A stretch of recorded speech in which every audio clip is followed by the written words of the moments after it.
Hola amigos, bienvenidos a ConTV, Comunicación en Televisión, ahora desde la virtualidad. Hoy estamos usando esta plataforma, el Zoom, y como siempre muy bien acompañado de mi querida colega y amiga Alina Manrique. Gracias, Allen. Gracias a todos quienes nos acompañan semana a semana en ComTV. El día de hoy tenemos, como siempre, un tema muy interesante relacionado con la comunicación. Hablaremos de los riesgos de un reportero. Y para ello nos acompaña Carlos Zacoto, licenciado en Comunicación Social y Periodismo, actual reportero de Teleamazonas. Es un comunicador y periodista con experiencia en medios escritos, radiales y televisivos, interesado en comunicación de marca, política y medios digitales, y además graduado de nuestra carrera de comunicación de la UCSG. Bienvenido, Carlos. Hola, Alina, Allen, mucho gusto. Encantado de estar acá en su programa. Gracias por acompañarnos, Carlos. Quisiera empezar preguntándote, ¿cuáles son los riesgos que has vivido personalmente por hacer reportería? A ver, en diferentes ocasiones nos hemos expuesto a diferentes riesgos. El que vivimos actualmente es uno de ellos, que nos ha obligado a migrar a estos espacios, a la virtualidad, como muy bien dijo Allen en la presentación inicial, pero continuamos con nuestra tarea. Y aquí una reflexión, nosotros no somos héroes, y voy a hacer mucho hincapié en eso, somos trabajadores de la comunicación y necesitamos seguridad, salud y vida para poder seguir trabajando. Tenemos que buscar la forma de no arriesgarnos en nuestras labores diarias. Cuando nos toca ingresar a los hospitales, por ejemplo, para ver cómo están las unidades de cuidados intensivos, toca seguir los protocolos a rajatabla, porque necesitamos cuidarnos para poder continuar con esta labor. Es parte del oficio, es parte de lo que toca hacer para seguir trabajando. Recuerdo también en el marco del terremoto de abril de 2016, por ejemplo, había que seguir las reglas que las autoridades establecían en los diferentes lugares donde habían ocurrido la catástrofe, pues no. Si, por ejemplo, se ordenaba no ingresar a un edificio, por más que ahí esté la exclusiva, o por más que ahí dentro esté un buen pantallazo o una buena historia, había que seguir esa regla para evitar pues lesiones, para evitar exponerse innecesariamente. Eso en cuanto a coberturas in situ, ¿no? Pero hay otros riesgos latentes cuando se ejerce el periodismo de investigación y pues a mí me ha tocado vivir una experiencia bastante desagradable en ese sentido. Yo les he contado a mis amigos, a mis familiares, pero no lo he hecho público. Yo he sido amenazado en diferentes ocasiones por hacer investigaciones para el medio en el que laboro, que es Teleamazonas. Lograron ubicar en algún momento mi casa, colocaron algunos panfletos amenazantes, y tengo que decir que pues en ese momento tuvimos que cambiar el rumbo de la investigación, delegar la investigación a otra persona para evitar un riesgo innecesario, para evitar una exposición innecesaria. Y ahí quiero agradecer realmente el trabajo de la Fiscalía y de la Policía, que brindaron todo su apoyo para poder continuar con el ejercicio periodístico. Y pues en buena hora no ha ocurrido nada más que ese acto de amenaza, y que realmente es algo a lo que nos exponemos los periodistas en nuestro trabajo, sobre todo quienes hacemos algo de periodismo de investigación. Carlos, gracias primero por atendernos, bienvenido otra vez aquí a ConTV. Respecto a lo que dices, recuerdo una frase que nos enseñan mucho en la universidad, esta famosa frase que a veces uno no sabe digerirla ni comprenderla, de gajes del oficio, pero en un país de democracia plena, o en teoría de democracia plena, que ocurran estas cosas por hacer un trabajo lícito, honesto, importante, como el buen periodismo, el periodismo contrastado, que se investiga, que revela, ¿cómo te sientes, no? O sea, tú dices, ¿estoy en la línea correcta o el miedo puede más? El miedo se siente, es de humano sentir miedo.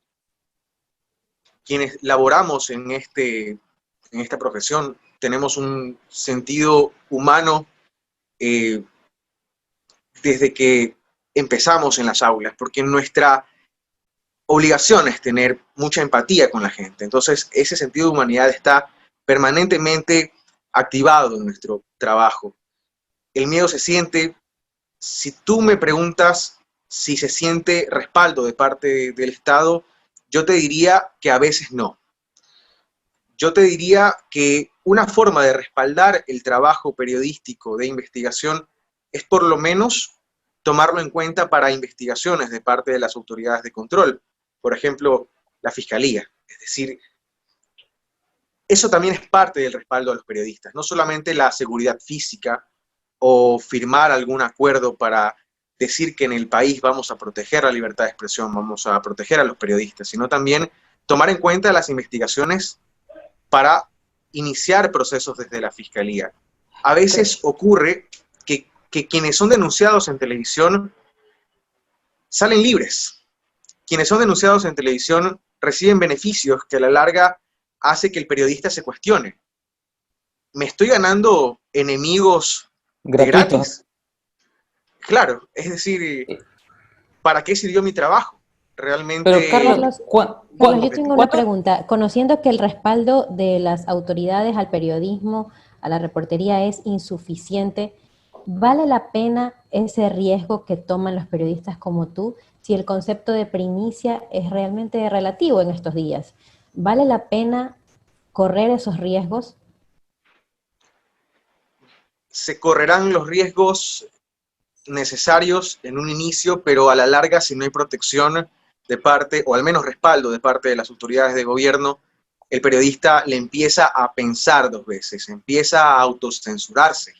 De ahí la responsabilidad de los gobiernos de ejecutar acciones para al menos tomar en cuenta las investigaciones periodísticas que deriven en alguna sentencia, que deriven en algún proceso al menos.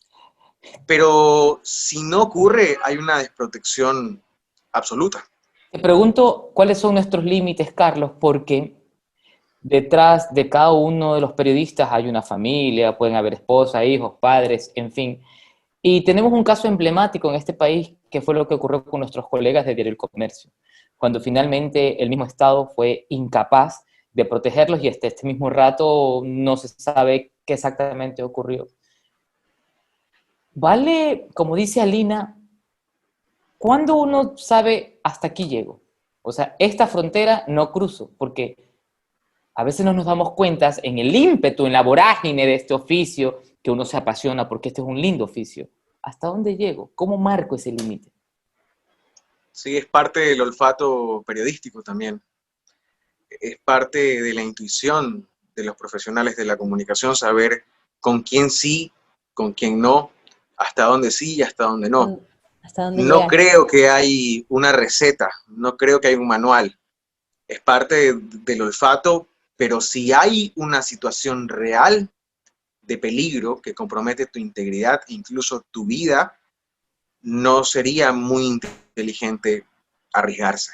No sería muy inteligente exponerse, porque como les decía, por una primicia arriesgar la vida o arriesgar la integridad no es lo recomendable, al menos, es decir, y retomo la idea inicial.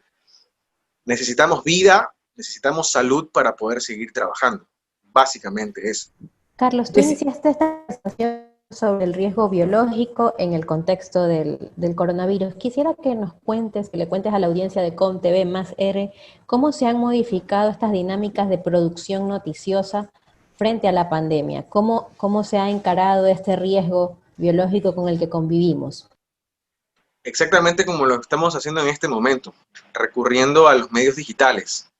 Muchas de las entrevistas que hacemos para televisión en este momento, me atrevería a decir que el 50% de ellas las estamos haciendo a través de plataformas como Zoom, como Skype. No hemos dejado de lado la cobertura de calle, se lo ha hecho, pero también hay estos espacios. En la calle tratamos, de hecho tenemos la obligación de, como todos los ciudadanos, usar mascarillas, mantener las distancias, evitar las aglomeraciones.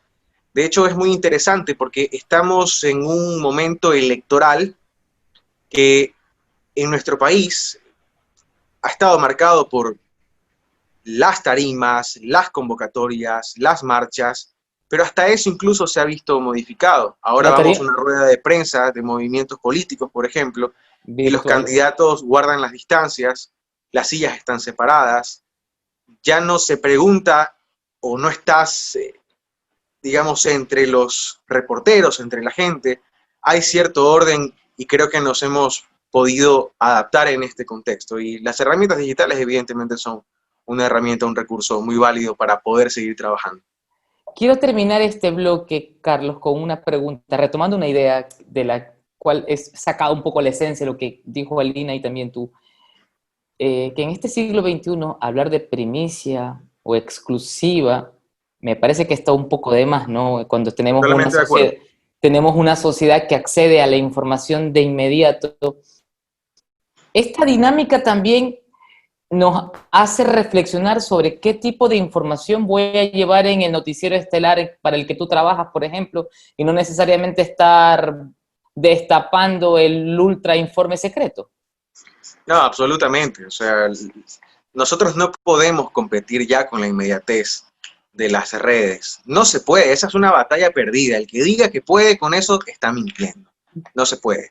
Así que lo que hay que procurar en este momento es tener información de calidad y en el contexto adecuado, información útil, veraz y contrastada, que eso no existe, al menos no en la vorágine de información que plantean las redes sociales. Llega información inmediata, sí, pero contrastada, contextualizada, verificada, bueno, a la final y sí, pero se puede complementar con otros factores, se puede entregar información o productos comunicacionales mucho más completos. Y ese es el desafío ahora, entregar información de calidad, porque en rapidez y en número de noticias no vamos a ganar. Bueno, estamos con Carlos Acoto aquí en ConTV más R. Para el siguiente bloque vamos a tener otras preguntas súper importantes sobre los riesgos de este oficio, los riesgos de transmitir en directo cuando a un presidente lo están metiendo preso. Así que ya volvemos con más aquí en ConTV después del corte.